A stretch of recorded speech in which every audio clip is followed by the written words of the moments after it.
Hi, everyone. Welcome to our session on health coaching with Shelby Garay. So excited you can make it. Today is day 2 of the Gut Bootcamp. I'm sure you're settling into wonderful withdrawals of all kinds and hunger pangs. Don't worry, it gets easier, especially after you listen to the 7 steps for success. Shelby, over to you. Thank you, Rena. And it's great to be here with everyone on your journey. And what I've put together are just some thoughts and some keys to success. There's many things that contribute to each of your successes in life and in a program such as this, but these are some things that I've found very beneficial for my clients. So the first key to success being that remember to celebrate every success you have and to own it. This is really, really important. We don't do this enough in life. We just don't take the time to celebrate successes. We often ruminate over failures or setbacks more often. So even if 10 people have helped you to do something on this journey, just own it yourself and celebrate it in your own ways. Because each small success is actually rewiring your brain for change. So never underestimate the value of each and every little success, even the smallest ones that you might not think are very worthy of celebrating. They are. This is all about small changes adding up to big changes. Rena, do you have anything to add to that? No, I think, Shelby, you said it. The most important thing is to recognize every day when you do something special. And I would recommend finding a way to treat yourself.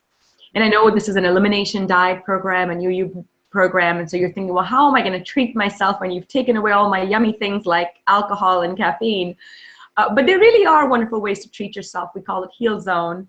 Things like massages and spa treatments and acupuncture and reflexology and spa baths, lighting some candles. So you can treat yourself. There are ways. Just get creative. Find out things that you like that doesn't involve, a nice bottle of Pinot or a chocolate bar in my case. And you will find that there are ways you can treat yourself. Yeah, most definitely. I mean, even going for a walk or listening to some music or settling down for a funny movie, whatever it is that will bring you some joy and a little break, that would be really helpful on your journey.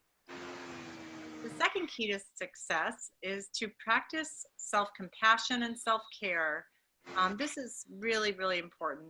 And I think it's so often neglected. We're really people working so hard to care for others around us, and it's often we forget to care for ourselves.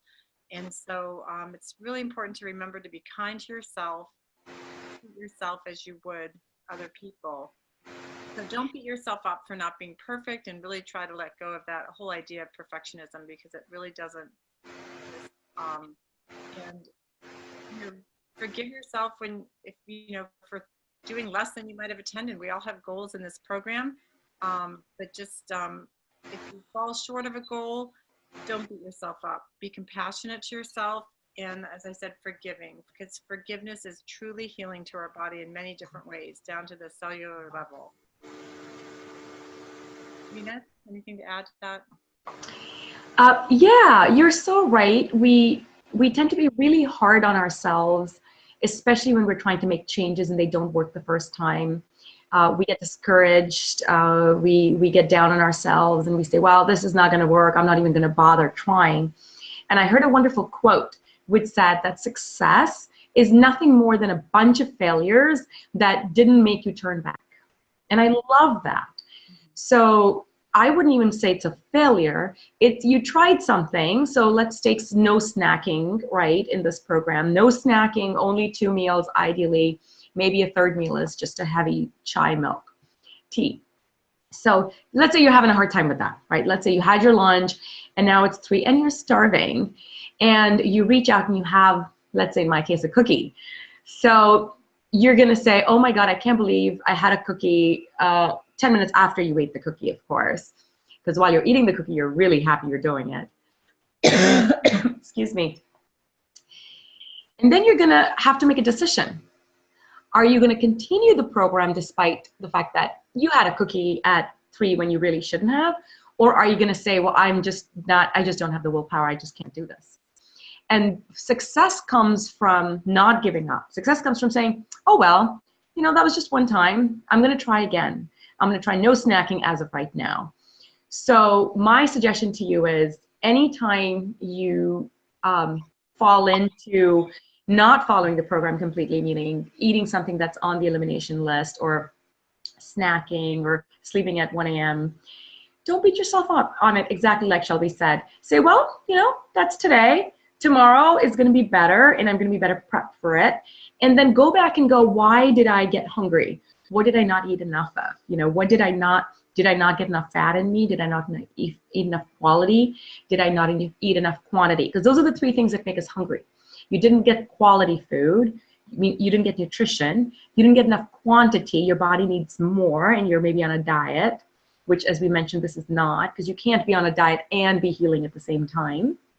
Or did I just not get enough fiber and fat?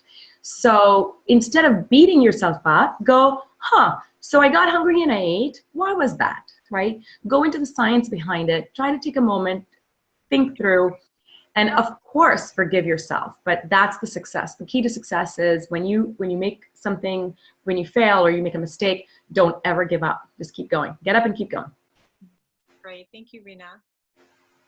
Okay, and our third key to success is lasting change is made through small changes. So no change is too small on this program or in any time you're trying to make behavior modifications in your life. In fact, this is backed up by many, many research studies showing that small steps circumvent the brain's built-in resistance to making behavior changes. So it literally does, your brain will often shut down when a goal is too big. It'll resist it.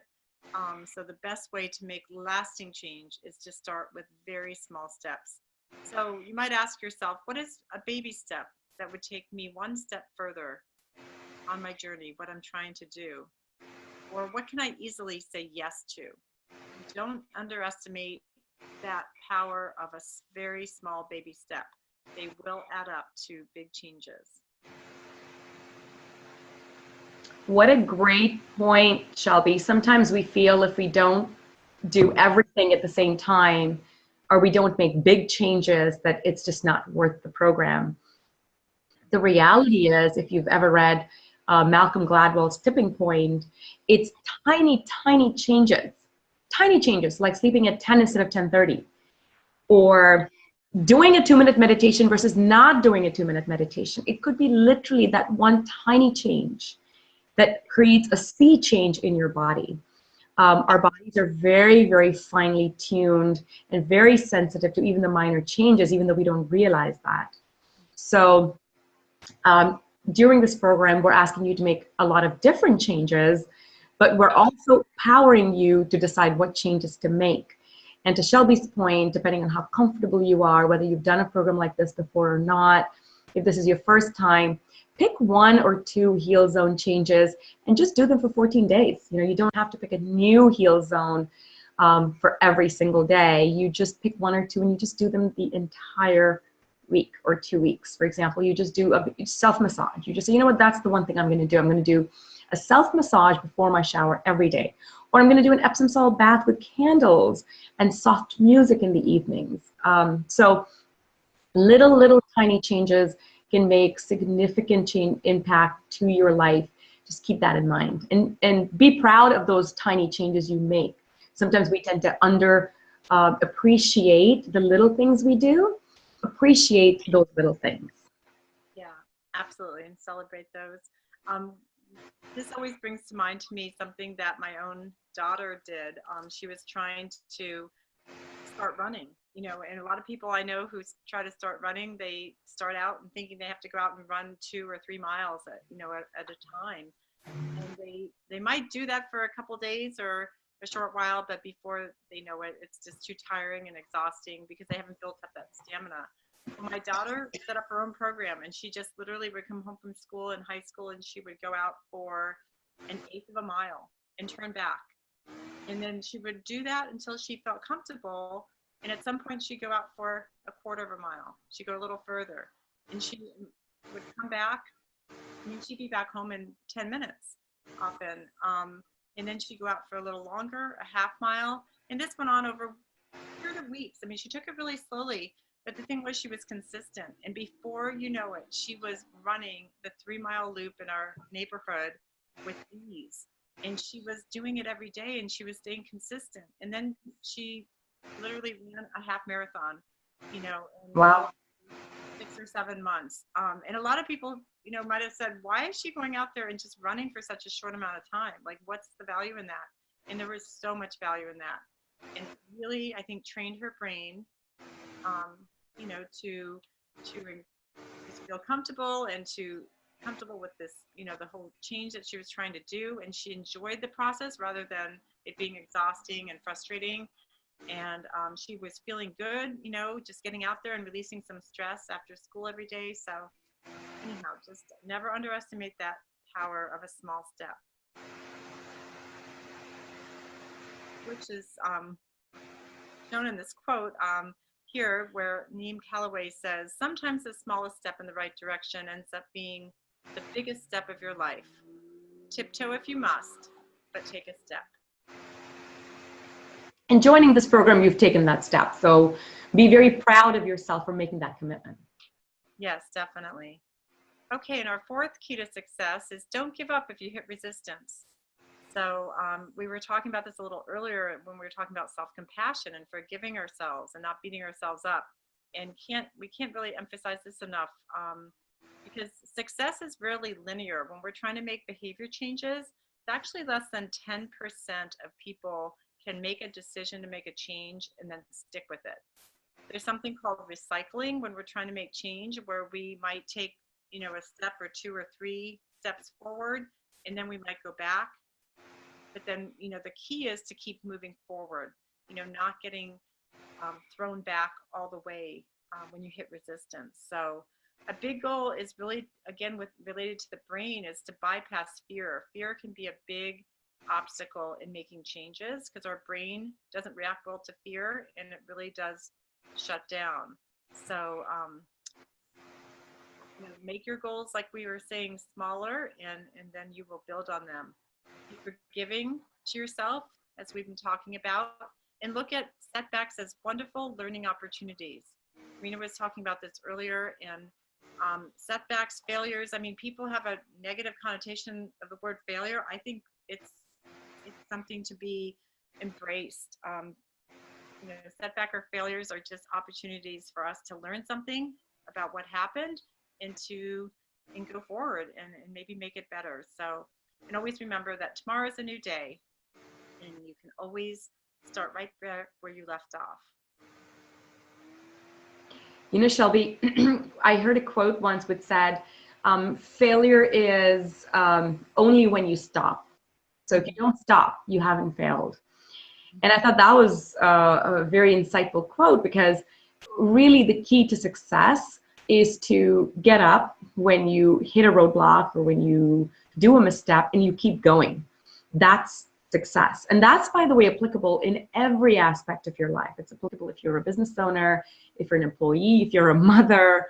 You know, just because your kid's constantly whining to have chocolates doesn't mean you give in, right? So I think as you go into this program, you will get to days when you just don't want to do anything else. At that point, don't give up. You continue. You march on. And if you fail, let's say snacking's a big deal and you haven't been snacking and now you're starving and it's 3 o'clock and you've had your snack, don't worry about it. Eat your snack and tomorrow you start again. So that way you're not beating up yourself for it. You're recognizing that it's okay to give up. We're all human at the end of the day. So when you hit resistance, take a step back, evaluate, but don't give up. I think the key is don't give up. Get back on the horse, as they say, and keep going.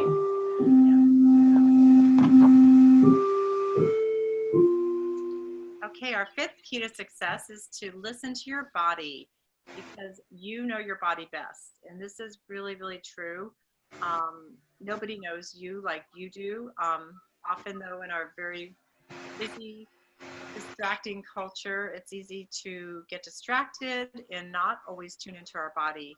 But challenge you to really, during this journey, to try to listen to your body and get to know it in a different way, and what is it trying to tell you.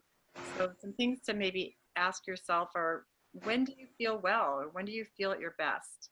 And how do you feel 4 to 6 hours after eating certain foods? Maybe even 2 or 3 days after eating certain foods. Sometimes the responses are delayed. And how does food make you feel, each particular food? And now we know so much about, we're starting to learn so much about the whole gut-brain connection and how it's an information superhighway, from our gut to our brain. So really any mental disorder or condition starts in the gut. So we really have to look at what we're eating when we're having these kind of conditions. So, how is my mood and mental clarity and emotional state after eating a particular food? As an example, sugar can have a really negative toll on our mood, but sometimes we miss that because at first we think that we're enjoying the sugary treat, but then how does it really make us feel afterwards? And what do I need to eat for the next 3 or 4 hours to nourish myself and to energize my body?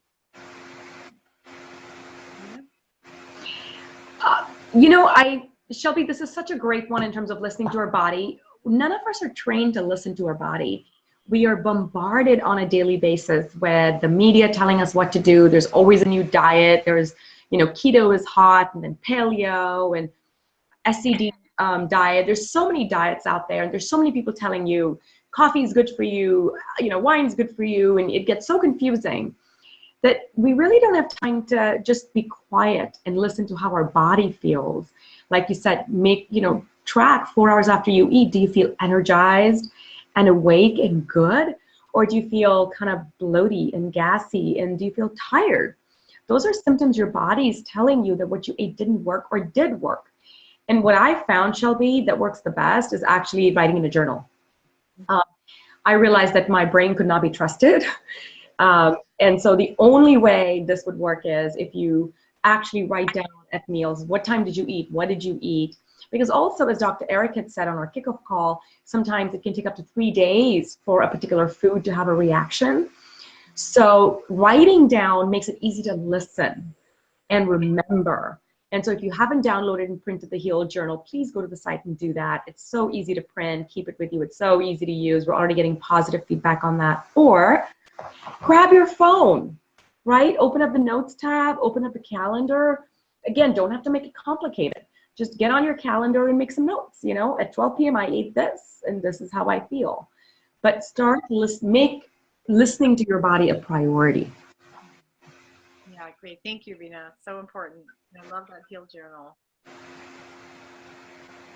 Okay, our 6th key to success is to really be prepared and plan for success by having healthy substitutes for foods that you're trying to avoid. Always have them on hand. As I think Rena was saying, hunger can be a real challenge, if we, just are brought, hunger comes on quickly and can really take us by surprise. If we don't have something to combat it with, it can really be difficult. So plan for success by being prepared, shopping ahead of time for foods that you can substitute. There's so many wonderful substitutes for foods, and things you can either buy or make yourself. Be creative and be adventurous. This is an opportunity to try new foods that that you just haven't even thought about or even maybe ever tried. So when we stop eating certain foods, I think it's just such a great opportunity to really explore and indulge in wonderful new foods that we've just totally lost track of. One of the questions we've been getting a lot of is, oh, there's no eggs in my elimination diet. However, one of your recipes is eggs. Or I'm allergic to almonds, but you've got almond milk literally in every recipe for desserts. What do you recommend? And we've shared this on Facebook. So if you're not on our Facebook group, please join. There's such fun activities. There's winners being crowned and conversations. Do join our Facebook group. With that said, there's a substitute for everything, and it's a great substitute. So for example, if you're not doing dairy and allergic to almonds, You can do macadamia nut milk or cashew nut milk. It's so easy to do. You just soak 10 to 12 nuts at night. And again, always buy raw nuts, never roasted, salted, because then that deactivates the nut itself. So you buy raw organic nuts, you soak them at night, wash them really well out in the morning, pop 12 ounces of water to about 8 to 10 nuts, and you blend it and you strain it to catch any bigger pieces. And you've got yourself a nut milk, a pure, healthy, full-fat, organic, freshly made nut milk. And it takes like 10 minutes. So there's a substitute for everything. You're wanting to make cake, but you can't use egg. It's called flax egg. It's such a simple recipe. It's like a tablespoon of flaxseed in water soaked up, and boom, you've got yourself a flax egg. So there's a lot of different substitutes. Dairy, some people miss their yogurt. You can make your milk, nut milk, put in a probiotic capsule, like literally, you know, the probiotics you pop into your mouth, open it up, pop it in your milk, leave it overnight in a warm, maybe your oven, dark oven with the light on, and you'll have a yogurt in the morning. So there's a lot of simple substitutions. If we have a meat recipe on our day and you don't do meats, that's okay. Throw mushrooms instead of the chicken. Or we have a beef pot roast, but you like chicken, replace it with chicken. So feel empowered always to play around with the recipes. Like, these are not carved in stone. These are recommendations to make your life easier as you're deciding what you want to nourish your body with. So please stay open-minded to substitutes. There's a lot of substitutes. Coffee is a great one that we're going to talk about next. But yeah, you can do, Shelby, share your coffee substitute recommendation. Yeah, something one of my own health coaches shared with me was to drink dandy blend tea. And it's just amazing. It's made of chicory root and dandelion root. So it's very detoxifying, very pure, gluten-free, caffeine-free. And it actually tastes so much like coffee that I've come to like it even more than coffee. It just has a really rich, nutty flavor from the chicory root, and it has a smooth, almost creamy consistency. So it's a great way to wean yourself off coffee, or substitute it so that you're not drinking as much coffee. And you can also add a little MCT oil if you'd like, which is making it more like a bulletproof, coffee, giving you some more sustained energy. You can blend it or just stir it in, but it's a wonderful substitute for coffee. But I know you have another one too, Rena, right, with the mushrooms? Yeah, chaga mushroom tea. So when I went caffeine-free, sugar-free for 14 months, and I used to drink 4 cups of coffee, Starbucks specifically, peppermint mocha, I really paid a heavy price initially with the withdrawals, and then of course just with the cravings. And what I found was that chaga mushroom tea is unbelievable. It tastes nothing like coffee. It tastes like you're drinking dirt. So adding the dandy blend is a wonderful idea to give it that flavor it's missing. But chaga mushroom tea is so amazing in terms of energy. You will not miss your coffee when it comes to energy. And if you've got really strong withdrawals, you can pop in 2 bags of chaga mushroom tea. It's listed in day 3, and there's a link on buying it from Amazon as well. So it should be easy for you to do that. But chaga mushroom tea, MCT oil, I love MCT oil. It takes away the brain fog in the morning. So if you're doing intermittent fasting and you're starving in the morning, or your brain's just not waking up, then just a 1.5 teaspoons of MCT oil, just gulp it down, will power your brain, and it'll keep it going for 3 to 4 hours. It's pretty remarkable. Yeah, thank you. And I actually purchased my Dandy Blend, you can, from Amazon, so it's the easiest way. So for that, I haven't found it in a store yet, so check out their website. Okay, and our final 7th key to success is to master your self-talk. This is so important. I really feel like how we talk to ourselves has so much impact on our health and well-being. It's been proven time and again that our future really does reflect our thoughts, and our thoughts become our beliefs and our actions. So stop ruminating, stop worrying, and stop being negative with yourself and critical of yourself. When you shift your beliefs, you can really shift your life. And always remember to laugh. I think humor is so important to our health. It's been, again, proven to be very helpful to our health. Humor, laughter can ease depression and so many different conditions. So we really want to make this, as fun as possible. Try not to take it too seriously. Remember to laugh and to have fun and to be positive and affirming with yourself. Sometimes it becomes a little bit of a catch-22 where you're already so deep down into this anxiety hole or negative self-talk that it's really hard to get out of that spiral, that downward spiral. And so one of the things that I found that works really well is a couple of supplements, believe it or not, because sometimes the negativity is coming from a hormonal imbalance. Some of the irritability, the rage is coming from, especially for women around menopause, is coming from hormonal imbalances along with the gut dysbiosis. Or especially if you've got a serious gut dysbiosis, you might have a lot of mood issues being triggered from there. And then it's really hard to master the self-talk because your body's chemicals are playing in at this point. And so what I found is there's some herbs that are just miraculous. Banyan Botanicals is an organic brand that creates something called a tranquil mind that just, again, I swear by.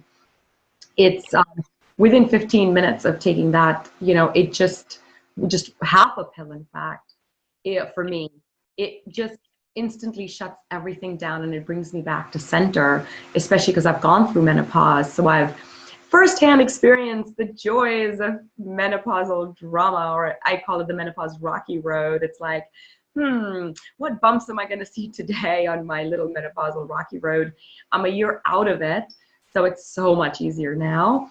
But I do want to mention that if you're finding it really, really hard to master your self-talk and you're trying all the remedies and you're watching the funny videos and you're doing the meditations and it's just not working, you're still waking up with palpitations. There's a lot of people that can have palpitations and just real anxiety, and it's for no reason. Please try some of these organic blends. Ashwagandha by itself is, tulsi is another one. These are considered to be adaptogens that can really calm the mind down. St. John's wort's another one.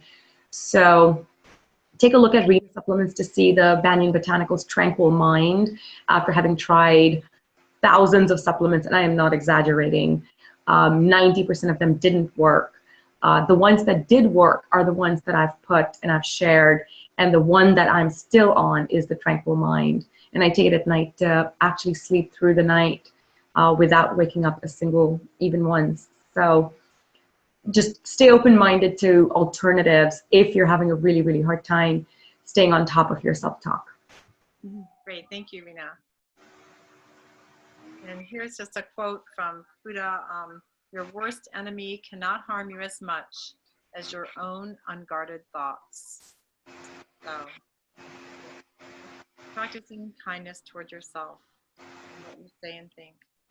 And lastly, I leave you with this quote from Maya Angelou. She says, "My mission in life is not merely to survive, but to thrive. And to do so with some passion, some compassion, some humor, and some style." I love Maya. She was the epitome of an evolved soul and had so much brilliant insights to share with us. And this is one of those. It inspires me every time I read her quotes to try and become a little bit like her, right? We don't want to survive. We want to thrive.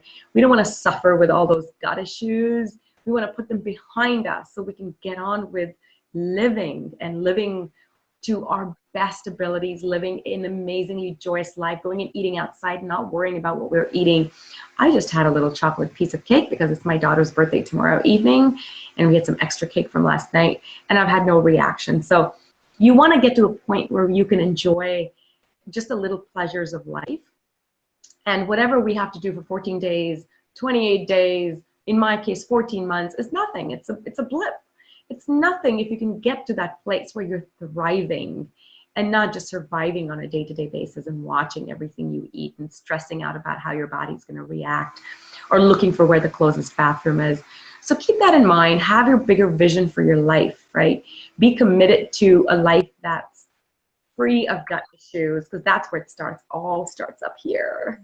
So believe you're going to get there. If Rena can do it, so can I, right? Believe in that. And the rest will come easier. So let's go into Q&A. So we have some great questions that we're going to answer. The first one is on almond milk allergies, which someone said they've got allergies to almond milk. And as I've shared earlier during this presentation, please swap it with any nut milks. That's not a problem. There's another question on snacking. Is it okay to snack? How firmed up do we need to be on that? So on that one, I will say it's a mandatory rule. No snacking. Why? Because remember from that first call where I showed your hand scratched up, or showed a hand that had a bleeding scratch on it? And keep that in mind. If you keep throwing stuff on it, how will it heal? So the number one goal of this boot camp, if there's nothing else, is to give your digestion a rest. Remember, it's meant to be a spa retreat for your gut. Maybe a boot camp for you, but it's a spa retreat for your gut. So with that said, how is a spa retreat if you're going to put snacks in your mouth every hour and put it to work? So I would say, please don't snack. Give 4 hours between meals at least, which means you get a chance to have 3 meals, which also means you can keep eating for about an hour, as we shared. Eat good full meals, right? Eat enough fiber, eat enough fat. If you're hungry, it's because you didn't get enough food in you. Don't diet. That's not the goal of this. This is not a weight loss boot camp. This is a healing boot camp. You can't be on a weight loss diet program and be healing at the same time, because that doesn't work. Your body needs nutrition to heal. So eat a good, nutritious meal. And there's no way you'll be hungry in 4 hours, because your gut's going to be just so busy digesting all those yummy things you ate. So it's definitely a no on snacking. With that said, exceptions are fine. So there's another question around what do we eat on this weekend? We've got a breakfast out tomorrow, and we're going to be going out this weekend. What do we eat? Keep in mind, we're assuming you're going to have exceptions to the rule, right? So 80-20 rule. I'm assuming that on the weekends it's going to be really hard for anyone to follow I eat my lunch at 11 and I eat my dinner at 5 or 6 and I go to bed at 10:30. Like, it's not happening on the weekends, and that's fine. That's okay. Your gut's probably, if you've given it the full break it needs for 5 days, it can handle a couple of days of the rocky road. So if you've had a snack on one day, it's fine. Don't beat yourself up on it. Have your snack. Don't deprive, because remember, we want you happy. So be happy, eat your snack if that's what you need to do, but then sit down and go, why did I need to eat a snack? Why was I not full? And what do I need to change in my next meal? And if I need to go out and eat a breakfast and I'm not eating eggs, then have some veggies. Eat before you go. That's the other recommendation. If you're going to go out and eat, what should I do?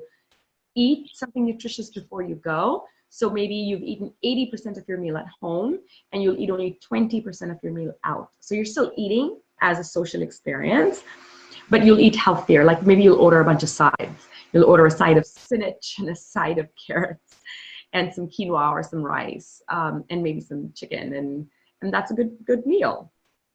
So that's how you can balance between, if you're going to eat out, what do I do at that point? Shelby, were there any other questions that we wanted to answer? I think we talked about most of them. With some substitutes, like we were talking about earlier, with coffee, caffeine substitutes, and but I think we covered most of those. Honey and ghee was the other one. If you're waking up tired and you're having all these withdrawals, a 1/4 teaspoon of ghee and a 1/4 teaspoon of honey kind of pulled together, slightly melted ghee, and then just roll it around in your tongue. So don't just kind of pop it in your mouth and swallow it. Just kind of put it in your mouth and just sort of savor it. Close your eyes and just savor it and let it just melt around in your mouth. Take a minute to just absorb it in. And you'll find within 15 minutes it'll give you superb energy and satiety. You'll just feel full, like you're not craving, and your mind will wake up too. MCT oil as well for brain fog, and of course chaga and dandelion to give you the little caffeine fix if you're missing that. One of the questions is, oh my God, there's so much cooking. Do I have to cook 2 meals a day? Is there a way to simplify? Absolutely. We wanted to give you options, right? We didn't want to say to you, here, cook the same meal and eat it twice a day and eat it for 14 days. I think we would have scared a lot of you away. So we've given you 50 recipes of all kinds, but some of you are ready to now pull back and say, give me something that I cook once a day, and give me a dessert that I cook maybe once every 3 days, and I just kind of enjoy that. We are going to create a new page called the Simplified Meal Plan. Please take a look at it. It's incredibly simple. It'll give you basically like a little buffet of, you know, pick your grain, here's your grain options. Pick your greens, here's your green options. Pick your meat, here's your meat options. You know, here's the apple cider vinegar, here's your oil options, here's your herb options. And basically toss it all together in a crock pot, let it cook, and you eat that for breakfast and lunch, or I'm sorry, you eat that for lunch and dinner. And same for teas. You can pick 1 or 2 teas and just do those for 14 days. You don't have to do a different tea every single day. Same goes for meditation, same goes for workouts. We've given you 14 meditations, 14 workouts. Find, you know, go through the pages, go to the meditations page and check them out. They're just 2 to 3 minute meditations. Go to the workouts page and check them out, and then decide which ones you want to do for the 14 days. So you've got a very structured routine. So you don't have to feel that you have to do different things every day. For some of us, we want variety. And so for them, the day by day works. For those of you who are like, just give me 2, 3 things and I'm just going to do those for 14 days, that's an option as well. And all the options are on the site. Okay. Well, if there's no other questions, then I want to thank you all for attending. Thank you so much, Shelby, for taking the time out and for sharing some amazing 7 steps. We are going to be crowning another winner, so if you're not on Facebook, please join. We're having some fun conversations on Facebook. We're announcing winners there. Joyce and Jim Tate won our crown. Pratima won the crown today for going from misery to mastery. And if you want to learn more about that, you can join the Facebook group. If you don't have Facebook, that's fine. You're not missing anything other than the conversations, because we're sharing all the materials via emails as well as on the website. If you haven't taken the gut quiz, there's a few of you still left. Please finish the gut quiz. We are going to be buddying you up next. So each of you is going to get assigned a buddy to work with you during the program. So each of you has someone to share, talk, complain, whine with, be creative with. So keep a lookout. We should have your buddy lists out for you tomorrow. And until then, keep smiling. Thank you for being part of the program. And we'll talk to you real soon. Bye. Thank you.